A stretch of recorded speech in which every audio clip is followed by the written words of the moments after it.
Here we go.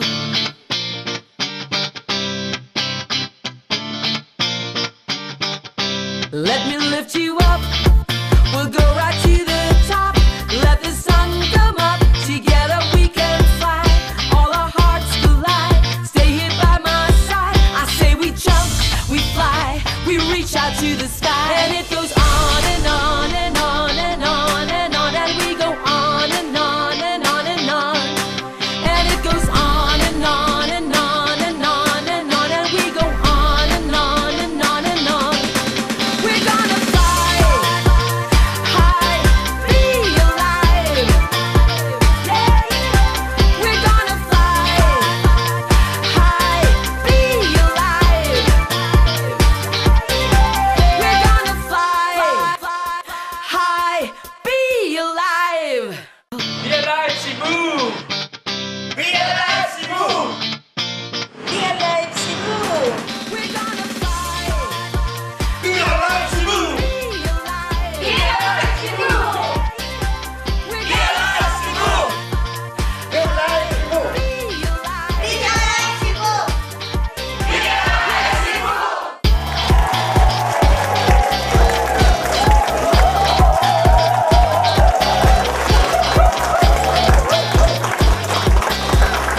Today, Be Alive brings us all the way to Cebu. Good morning, Cebu! Wow, Susan, Ana, yung Be Alive fever natin nakakarating na sa Cebu. At hindi lang sa Cebu, Tita Maggie. Pati na rin sa Davao, Baguio, Subic, Bacolod, Iloilo, just to name a few. Naku, Susan, baka masyado na tayong sumikat nito, ha? Your path to wellness begins now. Welcome to Be Alive. This show is not about hype or drama.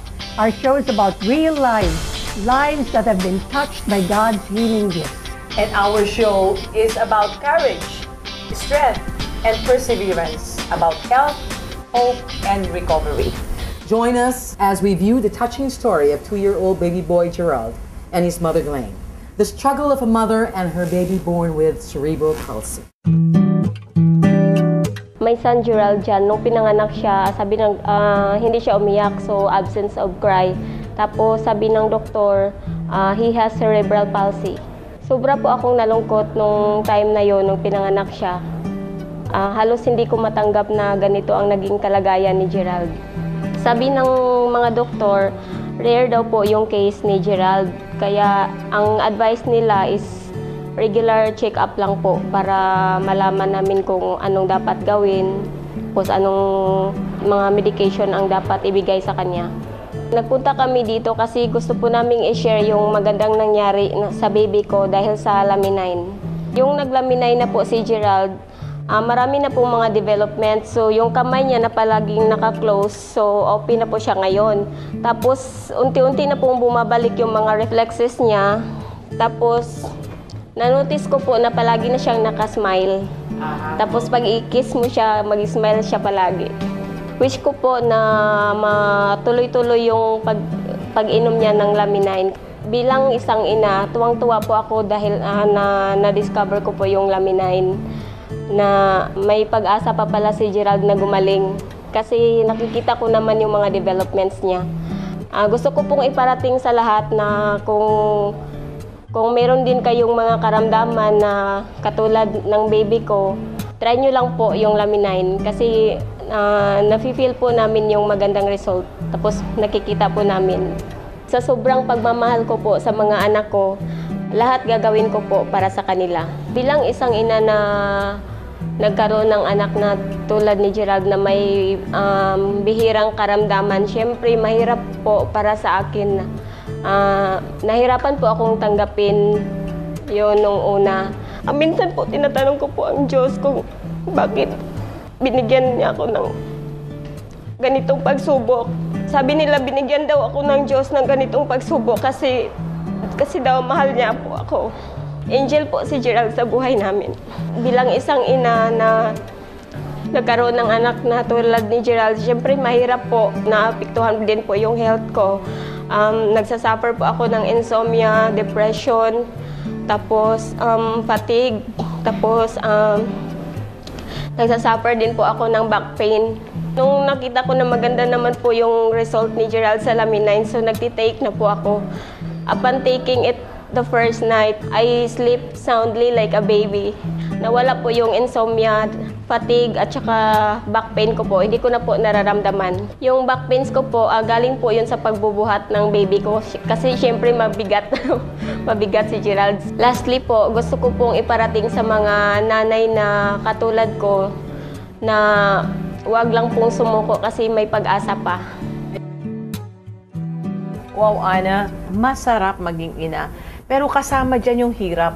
Can you imagine how it is to raise a child na mayroong isang kapansanan? Hindi mahirap dahil mag-aalaga ka eh. Mahirap because parang Sakit sa dibdib. Oo.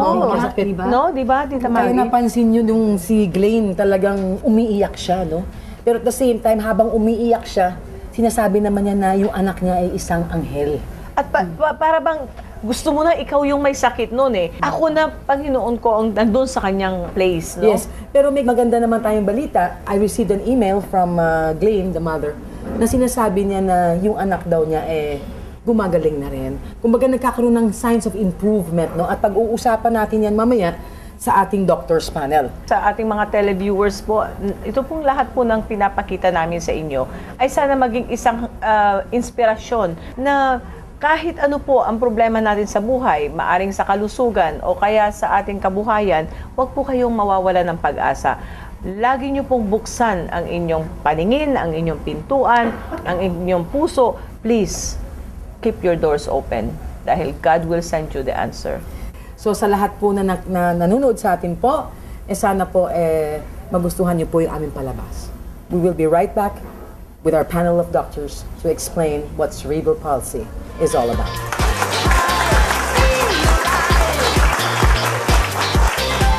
We're gonna fly high, be alive.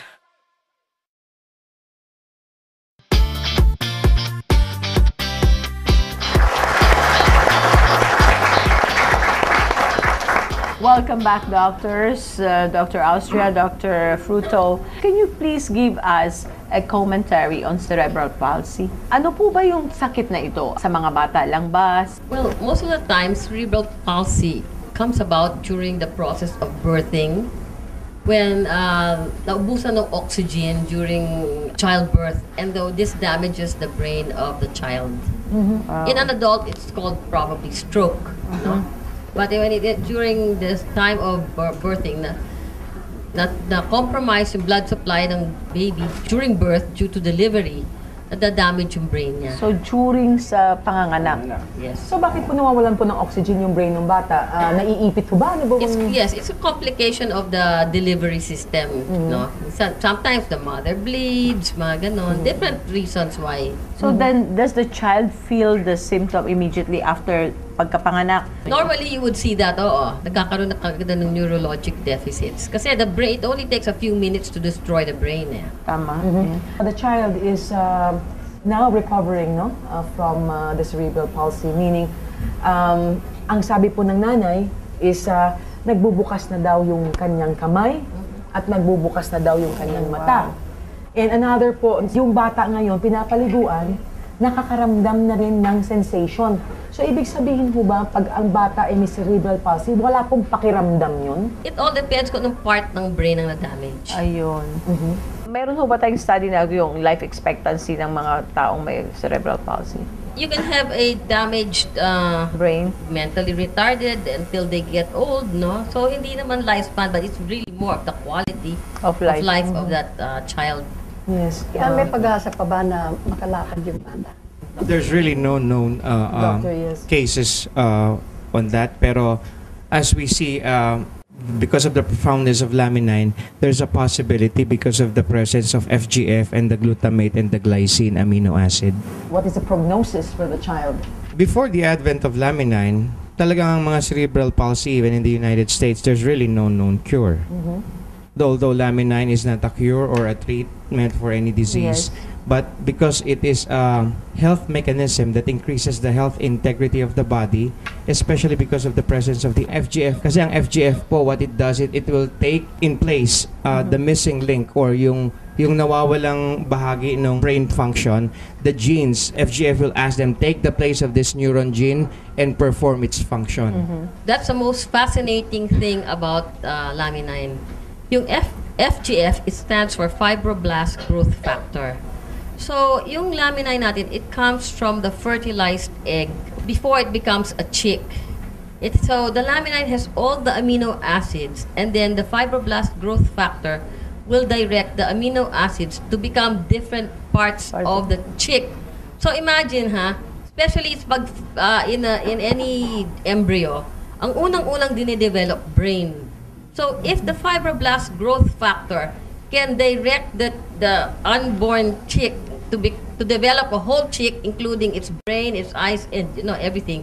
What is the possibility of it telling a child with cerebral palsy that is already formed, can you repair this brain? That is the potential of the Fibroblast Growth Factor. Kasi it can tell the chick, make a brain, make a heart, make a kidney. Why can't it tell the brain of the child to do repair? There is no known other source of FGF except... Especially on the food source. Exactly, especially in the food source. On the food source, only Life Farm Global Network is the one that produces or distributes FGF because it's present in our product. In fact, Japan is only starting to develop its FGF right now. I think there's one in the United States, but it's very, very costly. Yun po yung difference natin sa mga stem cell infusion as opposed to the stem cell therapy supplements. Yung mga infusions po, like what I had, there was a missing link. That's why from stage 3, it went down to stage 1 and it stagnated at stage 1 because there's a missing link. And the missing link was the FGF growth factor. By the way, Susan, Dr. Fruto was a leukemia survivor. If we can have the doctors describe what Laminine is. Laminine is a health mechanism that increases the health integrity of the body. Like, physicians are not healers. Your body has its own healing mechanism, and our job is to activate and reactivate the body's healing mechanism. Before the onset of Laminine, there was really no known health mechanism that we can use. Now, with the advent of Laminine, we have now completed the mechanism that we need to help the body heal itself. Wow. So, Dr. Laminine is more than a food supplement. Well, actually, it is a proto-functional food. Food per se will not really heal or treat any disease because once you cook the food, all the nutrients dissipate. Okay. The beauty of the product that we have, it is a proto-functional, it's a most complete food that we can ever take without altering its original state. I agree with Dr. Fruto that the beauty of Laminine is it's the completeness of the nutrients. See, he talked about how just stem cell infusion did not do the trick in his case. Why? Even if you have the stem cells to stimulate the repair of the body, you do not have all the ingredients because it's not complete with all the amino acids. Wow. Okay? But with Laminine, you already get the Fibroblast Growth Factor, plus you get all the complete amino acids. So you have both ingredients. And you have the building blocks to build it, and you have the director to tell the building blocks what to build. And the director is the Fibroblast Growth Yes. Factor. So, in the same token, just like with the cerebral palsy, how does Laminine address hypertension and ulcers? Because of the different ingredients are complete nga ang Laminine. So it has the potential to produce what the body needs. In hypertension, pwede siyang, you have the amino acids, for example, arginine. Arginine can become a natural, yung vasodilator, nagpapaluwag nung diameter ng artery para lumuwag yung daloy ng dugo. Okay.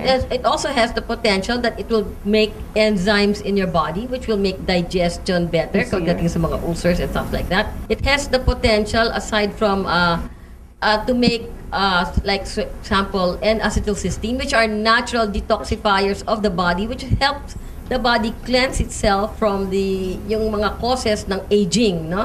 So in the process, nag-i-improve ang blood pressure, nag-i-improve yung collagen. And the collagen. At saka precursors daw siya ng glutathione. Ano ibig sabihin ng doctor? The glutathione is the number one detoxifier in the body. Going back to our cerebral palsy patient, ganyan din ang nagiging problema ng mga autistic children. There are actually, because of the environmental toxins, nabablock nila ang mechanism ng pag-detox ng brain because nabablock ang glutathione process in the brain. Oh, I see. The whole metabolic pathway already in the brain, alam nila yan.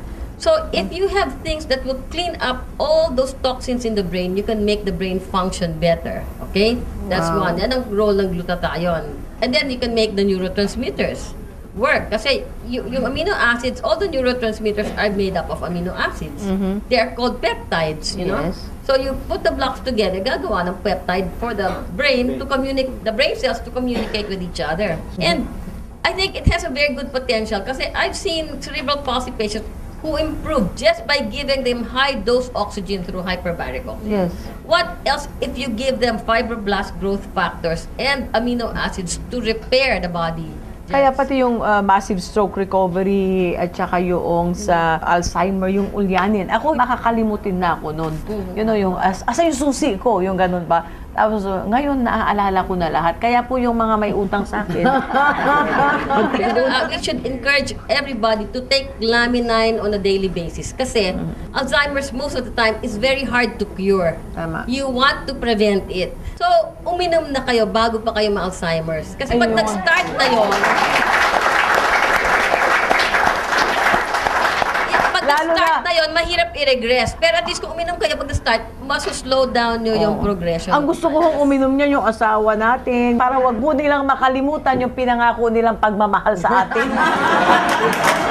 Yung question pa, Doctor. Paano po it passes through the acids of the stomach? During the process of the proto-embryonic stage, ang ginamit pong proseso dyan is the dry freeze process.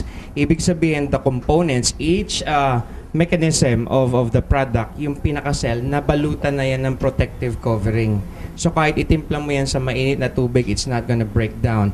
Kahit pag nilunok mo yan, habang pumupunta yan sa digestive system natin, bago pa po yan pumasok doon because of the nanotechnology that was used in creating it, it is immediately absorbed by the body, so hindi na nadadamage. And then with the presence of the proto-embryonic stage and the OPT9, which is absent in any human body, and the fibroblast growth factor, yung OPT9, kinukuha na niya ngayon yung mga nutrients ng katawan natin, and it is being delivered to the parts of the body where it's needed the most.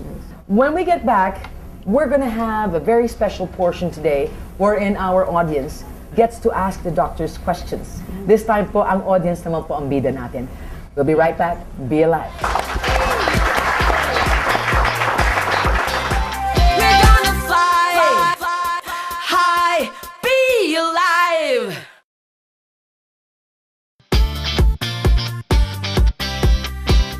Ako si Chris Tondag from Cebu. Ako experience before is hyperacidity. Nagutman ko, nakalimot ko kaon sa oras. Pumaya talaga ako that time. Noong friend ko may nag-share sa akin na magandang product for the past 7 months, 6 months, even a single attack ng hyperacidity hindi na nag-occur. Even makalimutan kong kumain, I feel great. Okay talaga yung Laminine na na-take ko. I'm Paolo Domingo. 5 years ago, I started to experience extreme headache. So I took a lot of pain relievers, but little did I know, hypertensive na pala ako. My blood pressure at the time was 210 over 120 something. And the doctor advised me to take medication. 5 months ago, my friend shared this product to me.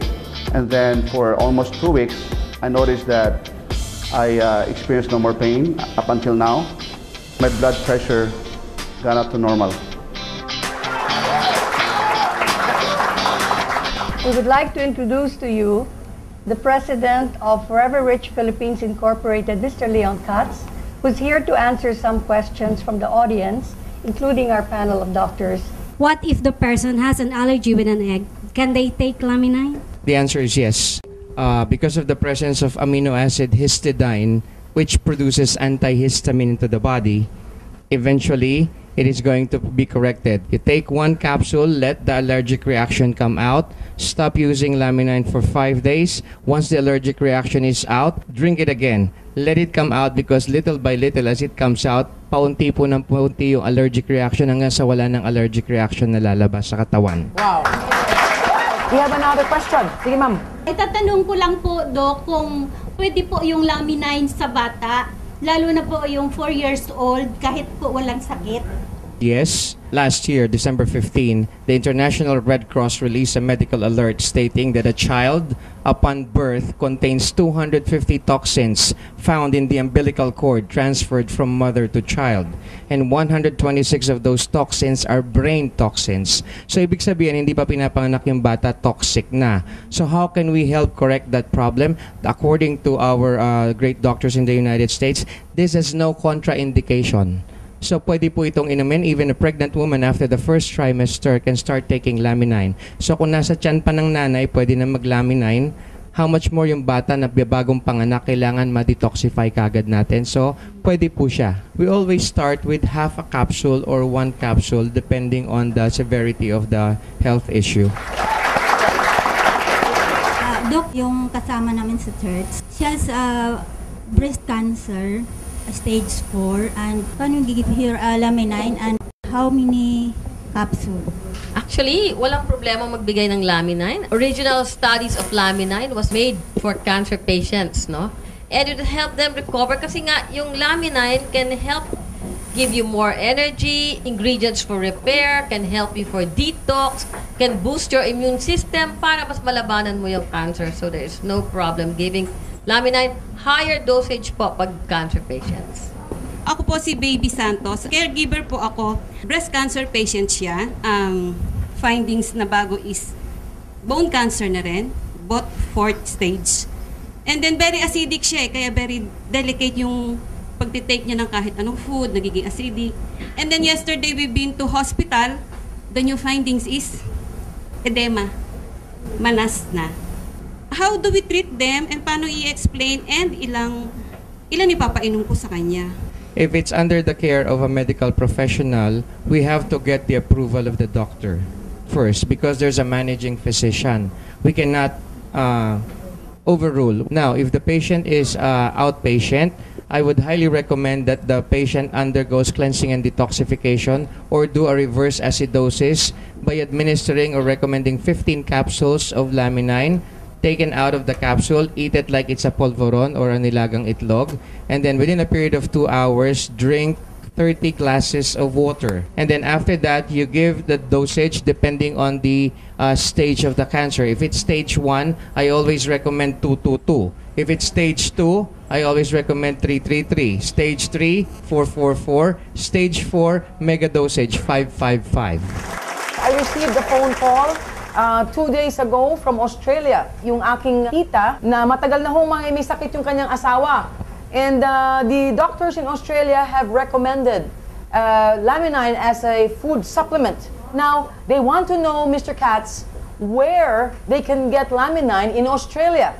It's our goal to share this product with everybody. But to open a country is a process, and we're opening up other countries. And we have paperwork for a number of companies right now on the agenda to open up. And Australia is one of them. Is there something we can do for our friends there and they want Laminine? Well, we cannot send it there. But if they wanted to purchase it here, and if they took it to wherever they go, be it there or Europe or whatever, they can do that. And I can tell you that people from Kuwait and Dubai and everywhere, Africa, come purchase this product and take it with them. And that is actually precisely why we Filipinos have to be very, very happy, no? Kasi po, nandito na ang Laminine. And we have our last question for today. May tanong po regarding po sa pasyente ko po na nagda-dialysis po. Actually po yung creatinine po niya is 1,300. Ayaw niya po niyang magpa-dialysis because after dialysis po kasi is nangihina po siya. Very complicated po ang dialysis patient kasi nasira na yung kidney. No? Pagdating sa katawan natin, ang 5 main organs yan na naglalabas ng toxins sa katawan. Very major organ si kidney sa paglabas ng toxins. Lalo na yung mga pasyente na dialysis, ingat na ingat ang mga nephrologist na tumaas ang mga protein niyan sa diet. Kasi pag tumaas ang protein niyan sa diet, hindi nila mailabas ulit, mas nagiging toxic sila. Pero kung yung Laminine natin, ginamit yung protein dahil sa pag-heal, pag-repair ng katawan, hindi na yon lalabas sa kidney kasi nagamit, na-utilize na nung katawan, yung protein na yon at hindi na ilalabas. So, very big potential na hindi siya makaka-damage sa kidney. Maganda yun. Ang malalaman lang natin yan, unless meron ng proven studies, kung makakasama yung extra amino acids na ibibigay natin o hindi. Ang pinakamagandang is to go slow kasi meron pa rin siyang potential na i-repair niya yung kidney. Doc, alam mo ba, Doc, na si Leon went through renal failure? Di ba? Oo. So, Leon is one proof na pag naka-acute renal failure ka, uminom ka ng Laminine, di naging toxin yung protein na inom mo kasi yung protein na inom mo na ginamit sa pag-repair ng katawan. Mr. Katz, can you just say what Laminine did for you? I believe it's what saved my life. I was in ICU for 7 days because of the severity of it. They gave me dialysis 2 times. And one of the main ingredients that they were giving me in the hospital was so funny. The most expensive ingredient they had was egg protein. Egg protein. This huge bag like this that they were giving me 24/7, but I was still sneaking in my Laminine. And when they finally released me from ICU, then I was in the hospital. They wouldn't let me go because of the toxins in my body still. So 3 days later, they let me out. So I de-admitted myself from the hospital and walked to the office. And but I felt great. And subsequent tests of my kidney, everything functioning perfectly and normal. So. Wow, we're gonna fly high, be alive.